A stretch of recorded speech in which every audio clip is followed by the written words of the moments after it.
Assalamu alaikum friends. Today we will learn about the future indefinite tense. सबसे पहले हम उसकी definition पढ़ेंगे. Shows an action that will happen in the future. ऐसा अमल जो मुस्तकबिल में हो या कोई काम जो हम फ्यूचर में करें उसको हम फ्यूचर इंडेफिनाइट टेंस कहते हैं.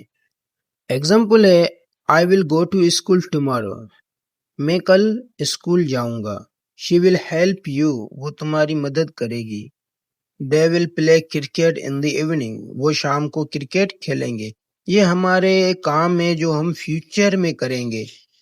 इसको हम फ्यूचर इंडेफिनाइट टेंस कहते हैं और इसके हेल्पिंग वर्ब है विल और शल जो हम वर्ब फर्स्ट फॉर्म के साथ लगाते हैं. विल है ये सब सब्जेक्ट के साथ लगता है. जो शल है वो हम मोस्टली जो यूज करते हैं आई और वी के साथ. और इसका स्ट्रक्चर है. इसका अफर्मेटिव का स्ट्रक्चर है हम सब्जेक्ट उसके साथ विल लगाएंगे हेल्पिंग वर्ब या शल और वर्ब का फर्स्ट फॉर्म फिर ऑब्जेक्ट. सेंटेंस है I will visit you tomorrow.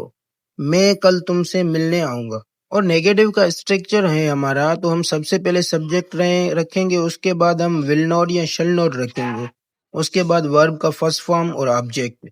Negative का सेंटेंस है I will not visit you tomorrow. मैं कल तुमसे मिलने नहीं आऊंगा. ये हमारा नेगेटिव है. इसके बाद हमारा है इंट्रोगेटिव का जो हम क्वेश्चन बनाते हैं जो हम सवाली सेंटेंसेस हम बनाते हैं. तो इंट्रोगेटिव में सबसे पहले हम हेल्पिंग वर्ब जो है विल या शल वो हम सबसे आगे रखते हैं. उसके बाद सब्जेक्ट वर्ब का फर्स्ट फॉर्म जो बेस वर्ब होता है और उसके बाद हम ऑब्जेक्ट रखेंगे. सेंटेंस है will I visit you tomorrow. क्या मैं कल तुमसे मिलने आऊंगा.